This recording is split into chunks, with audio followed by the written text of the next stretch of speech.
Hello and welcome.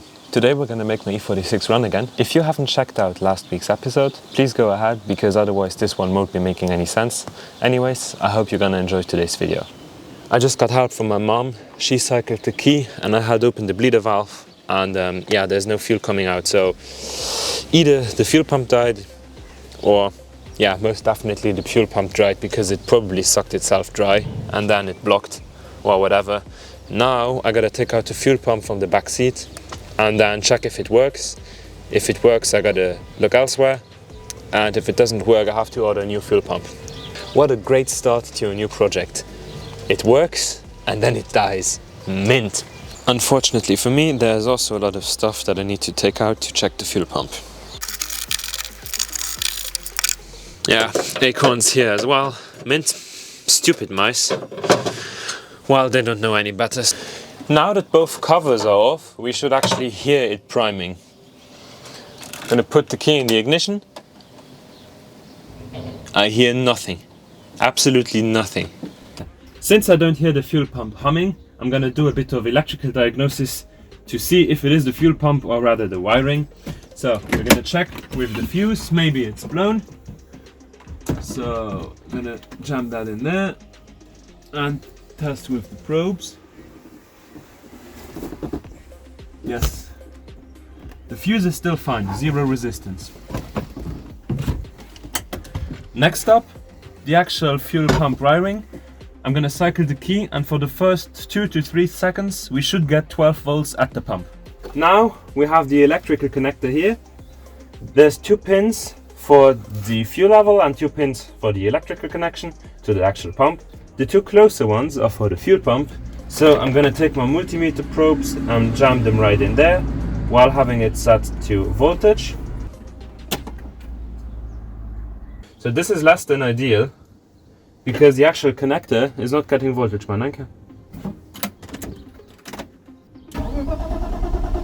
Nothing. We're not getting connection right here, so there's either another blown fuse in the engine compartment or because there were mice, they ate the cable and now there's no connection. Not good. We'll have to investigate further. Now I'm gonna check the pump manually. I've got a spare battery right here, 12 volts. Get it to connection. As you can hear, the pump is humming, so we don't have a pump issue. Unfortunately, I bought another fuel pump, so I can either take that as a spare or send it back because this one is working. Now we're gonna check under the second fuse box if there's anything extraordinary going on. Also, the brake fluid is in a horrible state. Just look at this. This is the worst I've seen. This is almost worse than the E34, so a full brake rebuild is in due, but that's not for today. So, somebody cut this cable, and then the cable that it went to, the brown one, attached this black cable to it, and the black cable goes somewhere where I have no idea where it's going to.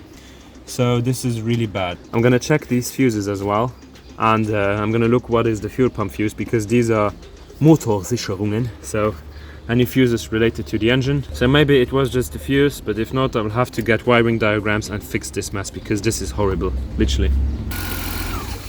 So it was just a fuse and not related to any of this mess right here. I'm gonna diagnose this wire in the future because I want the wiring to be stock. I think it is somehow related to this switch panel that some of the 13 previous owners did. Yes, this car had 12 owners before me. I'm the 13th owner. Crazy. And I'm gonna rip all of this out because this is garbage. I need to replace this. This one works, this one doesn't. The previous owner told me this was not hooked up, this was also not hooked up. But why would you do a switch panel and not hook it up? So that's really weird. I think this might be related to the unknown cable in the engine bay. Now that we've got the car back to a working condition, we're going to address a few other things. I'm going to change the spark plugs. We're also going to change the idler and the tensioner pulley in order to address the belt squeal that's present upon startup. I'm just going to give you guys a quick listen to what the car truly sounds like on a startup. You can hear the oil shock valve not working because the chain is rattling around, the belt squeal is immediately noticeable, and it runs a bit rough.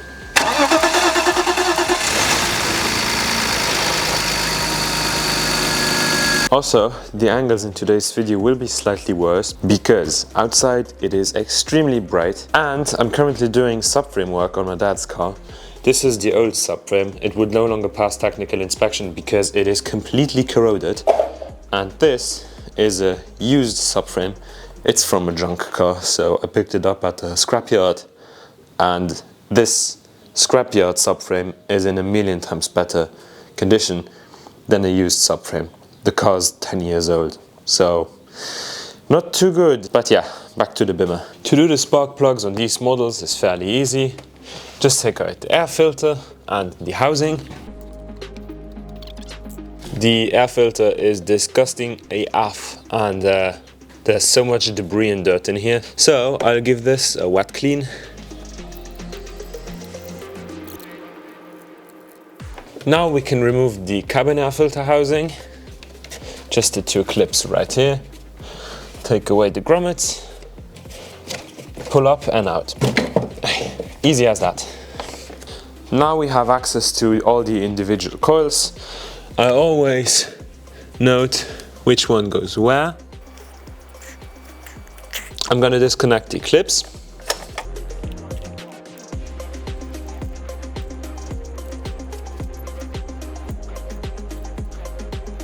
Now we're already at the spark plugs and we can just unscrew all 6 of them. Also, if you plan on having multiple BMWs, I would definitely pick up this BMW spark plug swivel tool. It is really, really useful. You can swivel it around. The new spark plugs are set into place, so you can't drop them. And that is super useful to not mess up the threads in the head, thereby destroying the head. It just makes the whole process less annoying, and that's why I like it so much.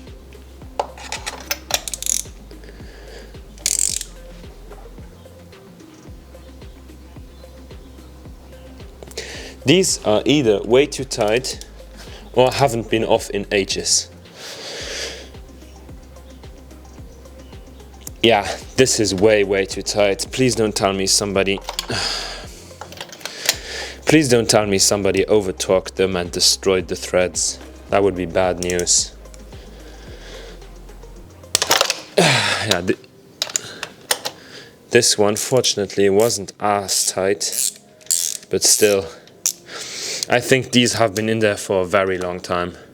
So, this is the first spark plug that came out. These are also the Bosch Platinum ones, so these are the correct ones. Unfortunately, they are really black and they reek like fuel. Same story on the first one. Tip is completely black.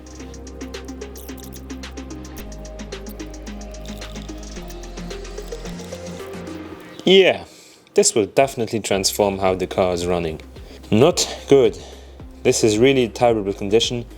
The ones in my old e46 weren't nearly as bad and that car was also very neglected. So this car has definitely had a rough life. Fortunately, the spell is broken because the car is with me, so it will get all the treatment it deserves.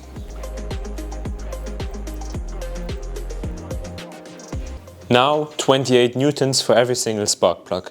I really need to invest in some high quality torque wrenches. The more expensive torque wrenches generally have a more accurate torque rating, so if I'm working on engines a lot, I really need to buy one of those.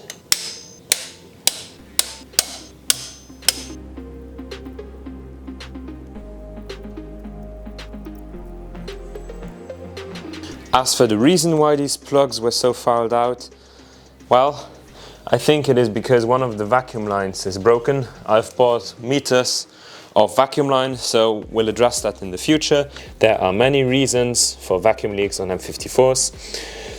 There's many vacuum lines like this one that goes all the way around and is exposed to the heat from the headers to the intake manifold right here. There's blanks at the intake manifold. There's vacuum lines right here that go down to the fuel filter. There's just many things that can go really wrong. These air boots are often leaky, so we'll address all of that in the future. Also, I'm gonna leave the cabin air filter off because there's a lot more work to be done on this engine and I don't want to have to install and uninstall it every single episode. Also, the air filter for the engine has also been changed and it is brand spanking new, so that's in good condition. Now let's hope that the engine runs a lot smoother. Keep in mind that the chirping and bell squeal will still be there because those are the pulleys, I think, and we'll change that right after the starting of the engine.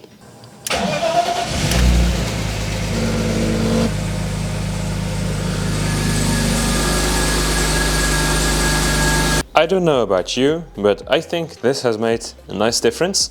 Maybe it's just a placebo effect. Now that we are done with the spark plugs, we can address the belt squeal. I still have two of these lying around. This is one idler pulley and one tensioner pulley.